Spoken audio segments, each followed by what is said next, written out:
Chapter 5, Lesson 2. In this lesson, it's more of a listening exercise than a doing exercise. We're going to take a listen to The Dressmaker, written by David Hirschfelder, our very own twice Oscar-nominated Australian film composer. In this lesson, I want you to take a listen to these two soundtracks. Now, they're very interesting because they both make use of a very, very simple 4-note cell. What I'm going to do is I'm going to play you the soundtracks and I'm just going to comment and talk through a few things as they're playing and just give you some pointers about what's going on in the music and how they're transforming this cell as they go. So let's start with the first example. This one is a piece of music called You Know Exactly What Day, and it's from The Dressmaker. Now, this sets a little bit more of a mysterious tone in the film. So what we see with the transformation of these cells is that David takes the essential essence of the cell or the cell's identity, but starts to transform it into different moods and different tones throughout the film, but it's always recognizable as that cell. So let's have a listen to this first one.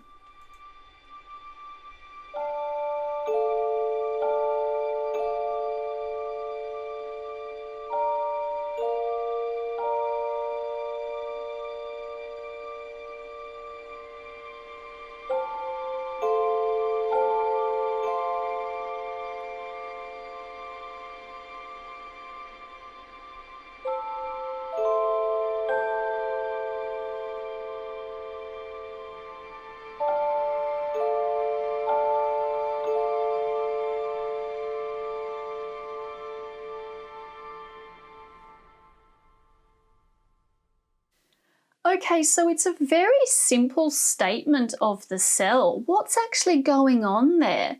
What did you notice in the music? Well, let's play it again, and this time I'm just going to talk through a few things. So first up, that main motif is being played by what's called a celeste or a celesta. It's a very bell-like sound. There's a lot of space between the notes as well, which gives it a more thoughtful quality. The texture is very thin. It's really just that celeste with a very, very simple held, sustained string note in the background. That string note's not moving at all. It's just holding that one note. That's called a pedal point, where you've got a note that is essentially held or repeated over and over, even when there are harmonies and shifts and changes happening around it. So it's a very, very simple statement, but it's very effective for creating a somewhat sparse or a little bit mysterious kind of tone there. So how does David then take that and transform it into something that sounds a little bit more quirky and out of kilter, for example? So in his piece of music called Why Did You Come Back, this is a piece of music from The Dressmaker again, but he's taken that cell and he has transformed it into something that sounds quirky. And we'll talk through how he does that and the instruments that he's used, but let's take a listen to get our heads around what that sounds like.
Okay, so that one went on a lot of twists and turns throughout. So there was a lot going on there, but that cell was repeated a number of times in many different transformations. So let's talk through what was actually going on in the music and identify a few key musical things. So first up, it starts off quite quirky. Now, what's contributing to that is the instrumentation or the instrument choices that David has made here. We've got this honky-tonk sounding piano that's a little bit out of tune in the back. It definitely gives it that kind of out of kilter sort of feeling. We've also got some kind of strumming guitar adding to that texture. Again, that gives it that quirky feel. And the violin comes in over the top. So it gets a little more serious. But that cell has been repeated pretty much exclusively so far.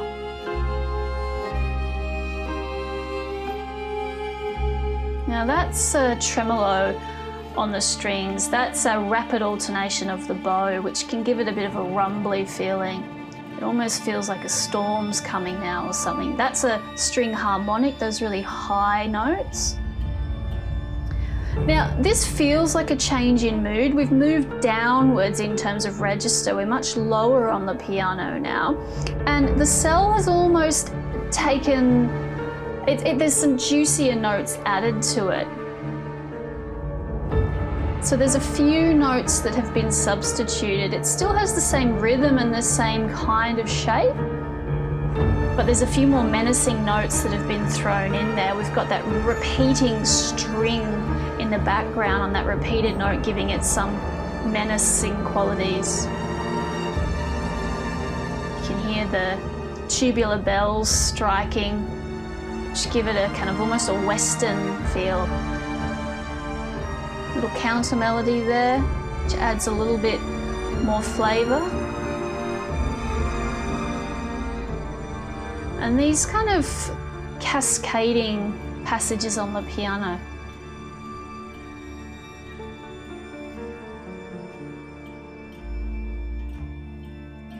So after a little bit of a departure, we come back now to that main cell. It's very recognisable, we've heard this before.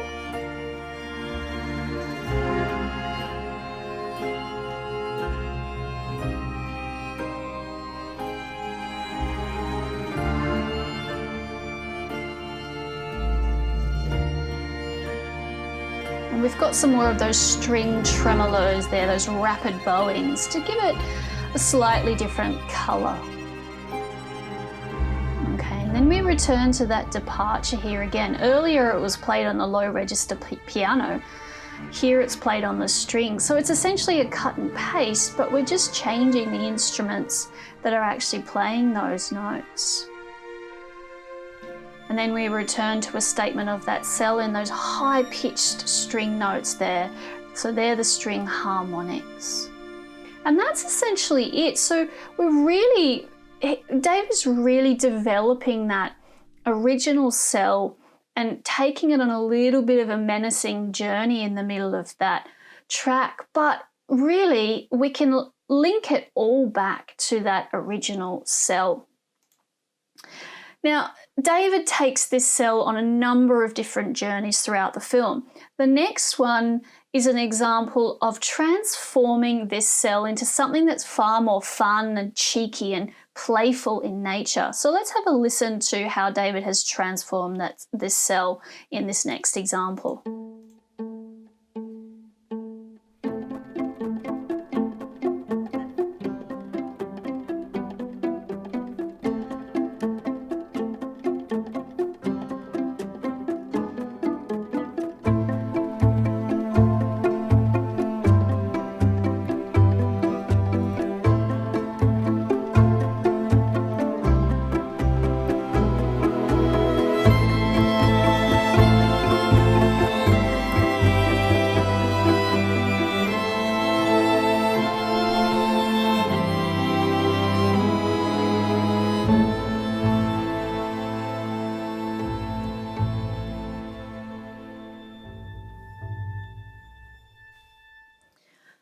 Okay, so a completely different style and mood there, but still a return of that recognizable cell. So what's contributing to that sense of cheekiness or the playfulness in this case? So let's have another listen and I'll talk you through what's going on.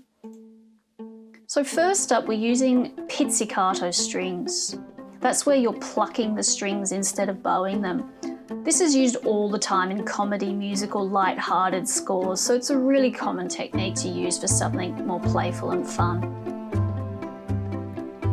So this is establishing the tone. It's using the same chord progression that we've heard so far that fits underneath the cell. And then of course, the violin over the top is playing that identifiable cell.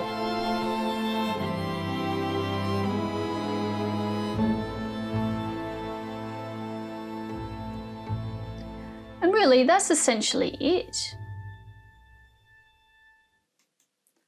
Cool. Okay, so David then continues to transform this cell throughout the film, as I've said now. And the next example is a longer example, and it goes on many twists and turns. It starts very thoughtful with a hint of melancholy and sadness, but then it sort of builds into this epic piece of music. But all the while, that cell is still there and it's still being developed and transformed. So what I'm going to do is I'm going to play this one and I'm going to make some comments over the top of it on the first run through, just because it is a little longer. So let's have a listen. So there's that single sustained note again, with the piano simply stating our cell quite simply. A very sparse texture again.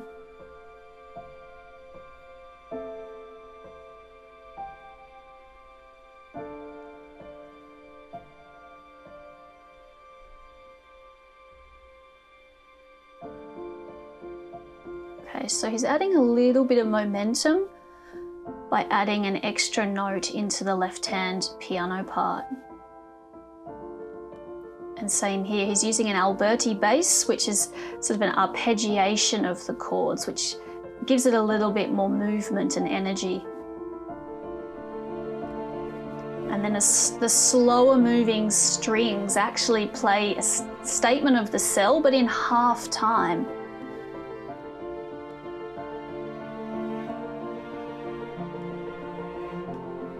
So it's almost like we've got different layers of the cells now existing over the top of each other. There it is again. So the strings are now playing that statement of the cell, but it's in this slower, more sad kind of tone.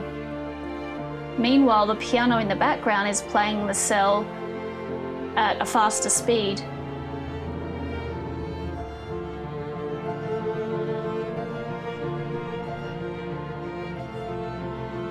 There's a lot of other stuff going on too. There's a little bit of a counter melody, and we'll talk more about counter melodies later in the course. But there's a lot of rhythmic energy being created by those arpeggiated patterns. The snare drum comes in and gives it more momentum. But really it's the same chords over and over and over, just with different instruments each time. Slight change there.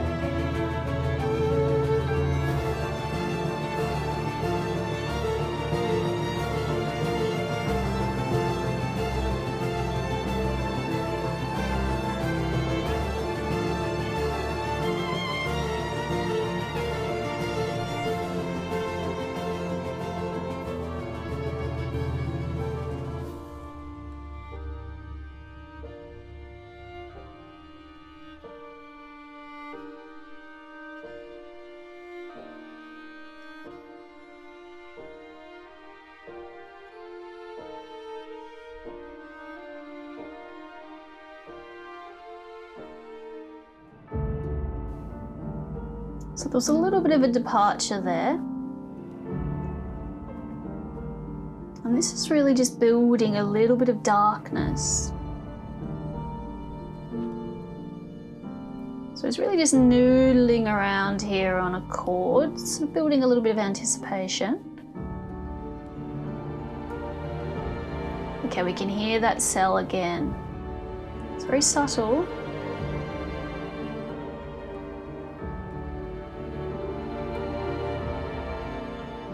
The rhythm of the cell has changed slightly here.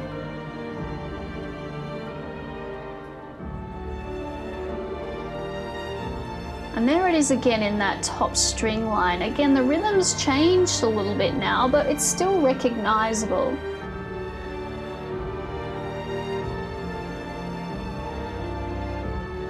And there's some undulating strings underneath, giving it some momentum.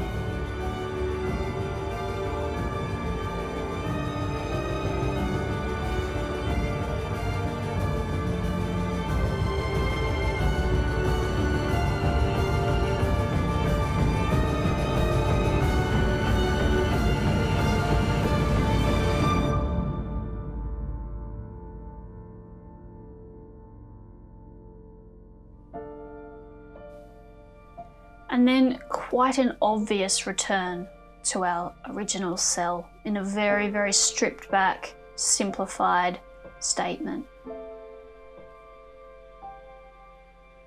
Again, we can hear that simple sustained string in the background, that pedal point. It's not moving, even though the piano part is moving and changing chords around it.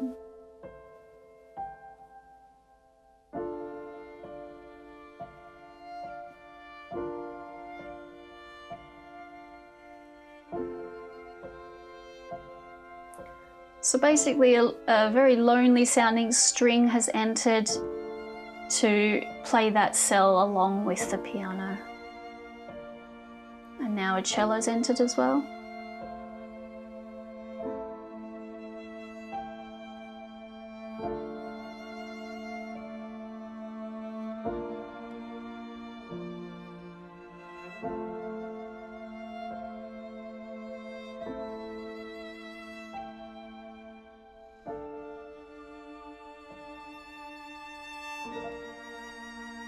So it's almost like the cell is breaking down. It's becoming slower. It's becoming more sparse.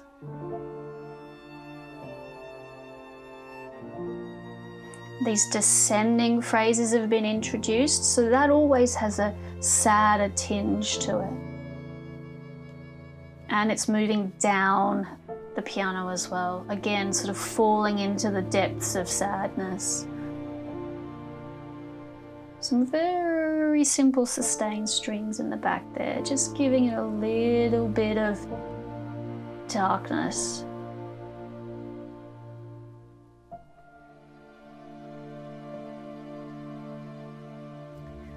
And then finally coming to rest on a very simple statement there at the end. All right, guys, so that's the Dressmaker. It's very, very simple 4-note cell, da da da da, but it's been transformed and reworked and developed into this incredible soundtrack. So hopefully that's given you some ideas about what you can do with your own cell. In the next video, we're going to do a similar thing, but we're going to take a look at the score to A Beautiful Mind, which was composed by James Horner, and have a look at how he's transformed his simple 4-note cell. Catch you in the next lesson.